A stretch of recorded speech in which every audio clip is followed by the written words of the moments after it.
함께 은혜 가운데 일주일을 하시고 또 예배 자리에 나오신 우리 성도님들에게 주님께서 예비하신 큰 은혜와 또 복을 주시기를 주시고 바랍니다. 오늘 이 말씀을 중심으로 한나를 통한 행복 나누기라는 제목으로 말씀을 살펴보겠습니다. 지난 시간에는 이제 요셉을 통한 행복 나누기로 우리가 어떤 상황에 있든지 낙심하지 말고 하나님 앞에서 성실하게 최선을 다하고 오직 주님만 바라볼 때에 하나님께서 우리의 소망을 이루어 주시고 또 응답을 통하여 주의 영광을 나타낸다고 살펴보았습니다. 이제 한나를 통해서 우리가 한나는 어떻게 살았을 때에 하나님으로부터 또 응답을 받고 또 행복한 삶을 살았는가를 한번 나누려고 합니다. 사람은 크게 두 종류의 사람이 있습니다. 하나는 그냥 현실에 만족해서 자신의 몸과 마음이 평안한 상태를 유지하면서 살기를 원하는 사람이고, 또 다른 부류의 사람은 현실에 만족을 하지만 그러나 본인이 이루고자 하는 또 응답받고자 하는 그 간절한 꿈을 이루기 위해 힘쓰면서 또 애쓰는 그런 사람이 있습니다. 사무엘상 1장에 보면은 이 두 종류의 사람을 잘 보여줬는데, 분인나라는 한 여인은 첩으로 들어갔지만 그러나 그 상황에서 만족하면서 자기가 가지고 있는 것으로 살았습니다. 그러나 한나라는 여인은 한 남자의 정식 아내였지만 부족한 것이 없고 모든 것이 풍족했지만 그러나 본인이 이루고자 하는 그 간절한 꿈을 위해 힘쓰면서 또 그 응답을 통하여 평안한 삶을, 행복한 삶을 산 내용이 나옵니다. 이 한나와 분인나의 남편은 오늘 성경에 보니까는 에브라임 지파에 속한 엘가나라고 했습니다.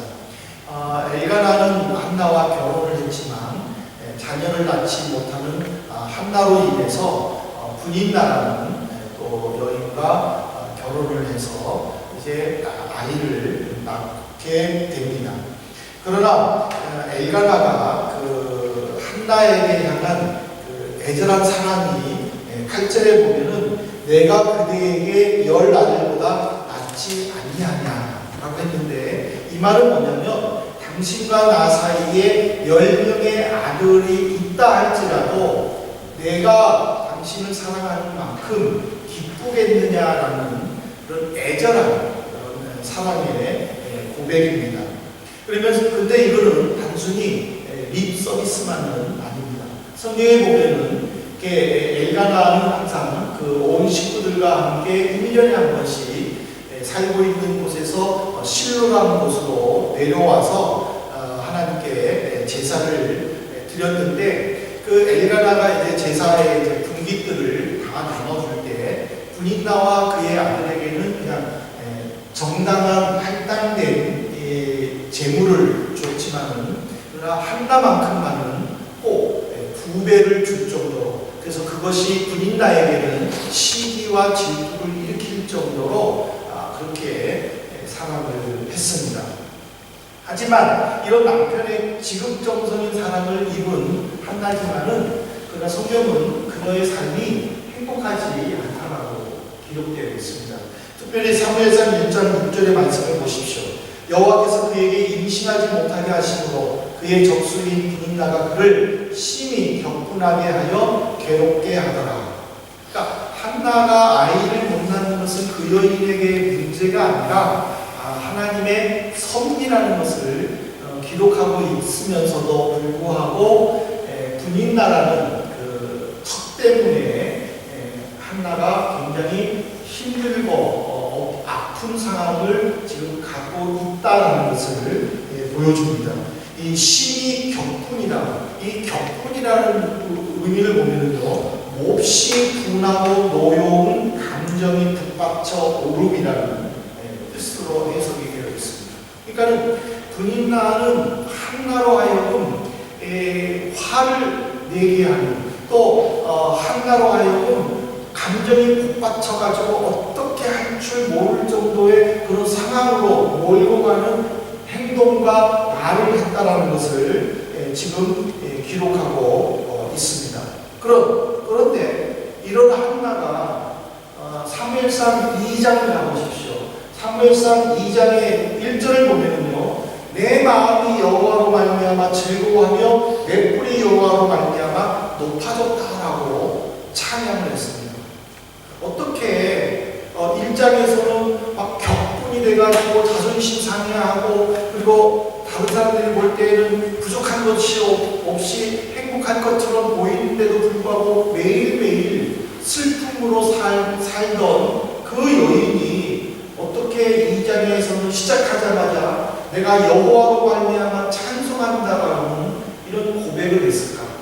그리고 또 하나님은 또 그녀의 고백을 통해서 또 2남 1년 3남 2녀의 딸을 줬다라고 또 기록되어 있고, 그리고 또 사무엘 첫 아들인 사무엘은 하나님께 바쳐서 그 당시에 이스라엘 백성들을 하나님께로 인도하는 그런 위대한 선지자로 이렇게 키웠을까? 이것이 바로 우리가 한나를 통해서 도전받고 깨달아야 할 키포인트입니다. 그래서 저는 이거를 두 가지의 내용으로 살펴보면서 우리 성도님들도 이 한나와 같은 삶을 통해서 한나의 기쁨이 우리 성도님들의 기쁨이 되고, 한나가 하나님께 영광을 돌렸듯이 우리 성도님들을 통하여 하나님의 영광이 나타나기를 진심으로 소망을 합니다. 첫 번째가 뭐냐? 문제 해결은 기도라는 것을 한나를 통해서 우리에게 가르쳐 줍니다. 많은 사람들이 행복을 누리고 싶고 평안하고 싶지만은 행복과 평안하지 못하는 것은 무엇일까? 바로 한나와 비교해 봤었을 때 그 차이는 기도라는 것입니다. 10절을 보십시오. 1장 10절에 보면은 한나가 마음이 괴로워서 여호와께 기도하고 통곡했다라고 했어요. 6절에서 한나가 분인나가 한나를 격동시켰다고 그랬죠. 그리고 8절에 보면은 한나가 마음이 괴로웠다라고 했어요. 근데 이 독일어 성경에 보면은요, 감정이 상하게 하다 또는 우울하게 하다라는 그런 독일 말로 루터 성경은 번역되어 있어요. 즉 한나의 마음 상태, 한나의 상황을 볼 때에 분인나는 한나로 하여금 화를 나게 하는, 또는 감정이 상하게 할 만큼 그런 행동을 했다라는 거예요. 그것을 받은 한나는 굉장히 우울하다는 거예요. 심각하게 우울증에 빠질 정도로 심각한 상황에 이르렀다라는 표현을 하고 있어요. 한나는 분인나로부터 늘 받는 그것 때문에 그가 얼마나 많은 노력을 했을까? 우리는 생각할 수 있지 않습니까? 성경에는 자세히 기록되어 있지 않지만은 분인나로부터 받은 그런 그 수치스러움, 그 여자로서의 그 아픔을 건드렸을 때에 한나는 체념하지 않았다라는 거예요. 인간적으로 그 부부가 얼마나 노력을 했겠습니까? 그리고 또 이 당시의 상황은요, 이 사무엘상 초반은 사사기하고 연결되어 있어요. 여러분 사사기서를 읽어보게 되면 이스라엘 백성들이 얼마나 종교적으로 타락되어 있습니까? 그들은 하나님만 섬기는 것이 아니라 자기들이 섬기고 싶은 우상들을 섬기는 그런 상황에 있었다는 사실이에요. 그러면 그 부부가 아이를 낳기 위해서 하나님께만 기도했을까? 퀘스천 마크라는 거예요. 우리가 그 시대에 살지 않아서 모르지만은 퀘스천 마크라는 거예요. 왜? 그 당시의 종교 상황은 이스라엘 백성들이 하나님만 믿는 것이 아니라 주변에 있는 바알 신도 섬기고 금오신 신도 섬기고 몰렉 신도 섬기는 그런 상황이라면은 이들이 아이를 낳고 싶은데 아이를 낳지 못하고 하나님께 기도했는데 응답받지 못했다면은 그럼에도 불구하고 하나님께만 기도했었을까? 퀘스천 마크라는 거예요. 그것은 또 다른 신도 의지할 수 있었다라는 생각도 할 수 있다라는 거예요. 그러니까 그들은 그렇게 노력을 했지만은 실패했다라는 거죠. 그때 한나는요, 오늘 읽은 이 10절처럼 여호와께 기도하고 통곡했다는 것, 바로 하나님께로 돌아갔다는 것을 의미하는 거예요. 근데 11절에 보면은요, 한나는 단순히 기도만 하지 않았어요. 서원하면서 기도했다라고 했어요. 이 서원했다는 것은 약속의 뜻을 가지고 있는 거예요. 하나님이 나에게 응답하면 나는 이렇게 하겠습니다 하는 것이 바로 서원이라는 거예요. 약속은 뭐예요? 약속은 일반적인 서원이 아니에요. 약속이라는 것은 어떤 것들이 이뤘을 때에 그것을 하겠다라고 상대방하고 같이 협상하는 것이 바로 약속이라는 뜻이에요. 근데 한나는 하나님 앞에서 내게 주신 아들은 반드시 하나님께 드리겠습니다 하고 약속했다는 거예요.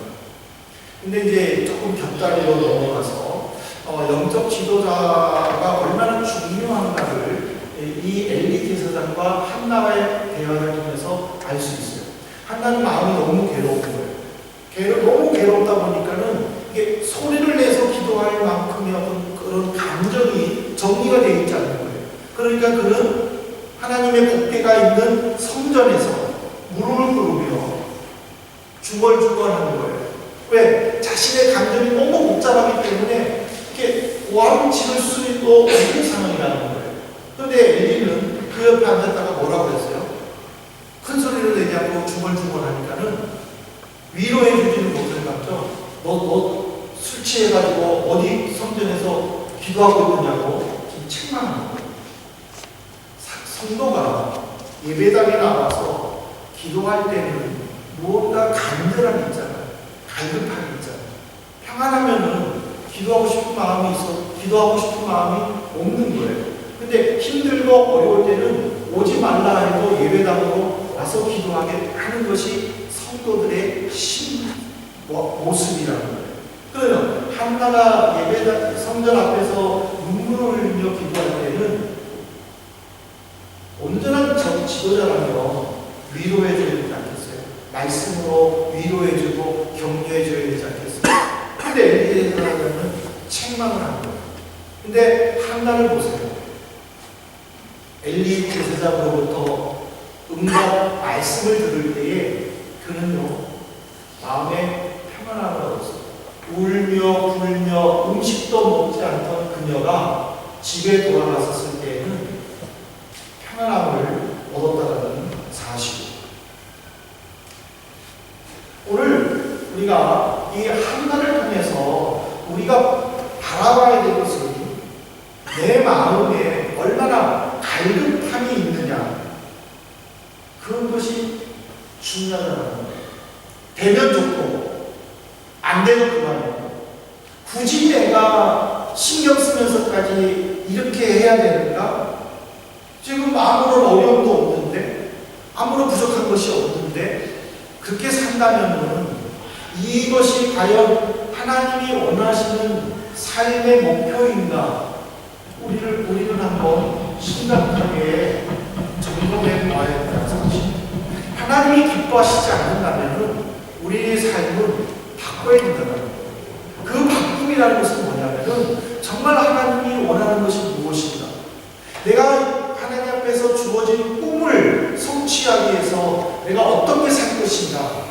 우리는 이 한나를 통해서 본받아야 된다는 사실입니다. 그리고 두 번째로는 이 한나는요, 하나님 앞에서 서원하며 기도했을 때에 두 번째로는 반드시 그 약속을 지켰다는 거예요. 사무엘상 1장 20절에 보세요. 한나가 임신하고 때가 이르매 아들을 낳아 사무엘이라 하였으니 이는 내가 여호와께 그를 구하였다 하리더라. 내가 하나님께 기도했다라는 그 의미에 가진 사무엘이라고 이름을 지은 거예요. 약속이라는 것은 아까 말한 것처럼 다른 사람과 앞으로의 일을 어떻게 할 것인가를 미리 정하는 거예요. 근데 이 약속은 계약과 같은 거예요. 계약은 한 번 내가 하겠다라고 말을 하면은, 선을 하면은 그대로 실천하는 거예요. 약속도 계약과 마찬가지예요.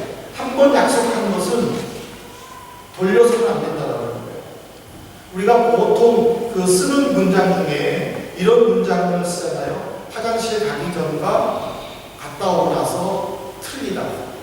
화장실 가기 전에는 막 급하니까는 이런저런 말들을 많이 하는데 화장실 갔다 오고 나면 어느 정도 여유가 있으니까 말을 돌리는 그것을 빗대어서 표현하잖아요. 근데 한나를 그러지는 않다는 거예요.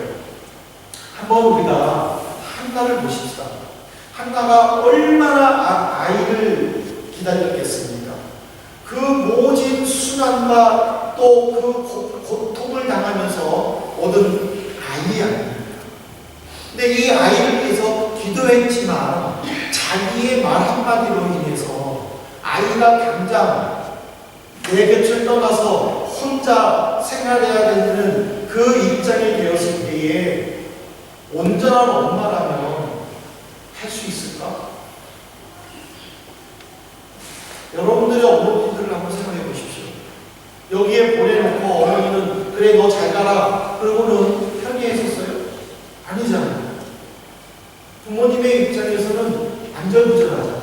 작은 소식 하나 가지고도 전전긍긍하고 또 작은 일 가지고도 전전긍긍하시는 것이 부모님의 마음이잖아요. 지금 한나는 자기 말 때문에 아이하고 생이별하게 되는 거예요. 그런데 한나는 하나님께 자기의 상황을 통해서 조금만 밀어달라고 말 바꾸지 않았어요. 오히려 보십시오. 젖대자마자 이제 더 이상 이제 일반 음식을 먹어도 아이가 아무 문제가 없는 것을 볼 때에 26절에 보면은 아이를 데리고 엘리 제사장에게 갔어요. 그리고는 뭐라고 얘기하는 거예요? 내가 전에는 당신 곁에서 기도하던 여인으로서 하나님이 이 아들을 주어서 평생 내가 하나님께 바치기 위해 데리고 왔습니다. 하면서 자기 아들을 엘리 제사장에게 넘긴 거예요. 사무엘은 졸지에 부모님과 떨어져 살면서 성전에서 먹고 자고 지내면서 성전 일을 배웠다는 사실이에요. 우리는 이 한나의 모습을 보면서 한번 생각해봐요. 내가 무엇에 목말라 하고 있는가?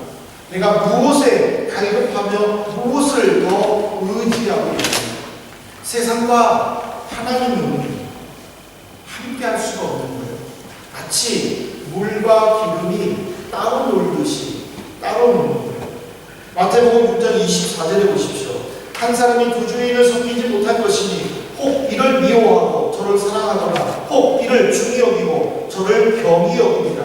너희가 하나님과 재물을 겸하여 섬기지 못하니라. 예수님께서도 성도들에게 하나님과 세상을 동시에 섬길 수 없다라고 가르쳐 주셨던 말씀입니다. 오늘 저는 이제 말씀을 맺으면서 다시 한번 결론을 이렇게 나누고 싶습니다. 우리가 정말 한나를 통해서 행복을 누리고 싶은가? 그렇다면 그 행복과 평안은 저절로 얻어지는 것이 아니라는 것을 우리는 분명히 알아야 됩니다. 내가 다 할 수 있는 것 다 할 수 한다. 내가 모든 것을 다 가졌다고 물질적인 풍요를 누렸다고 행복하거나 평안한 것은 아니라는 사실입니다. 근데 우리는요, 눈에 보이는 것으로 웃었다가 울었다가 하는 경향이 가끔 있습니다.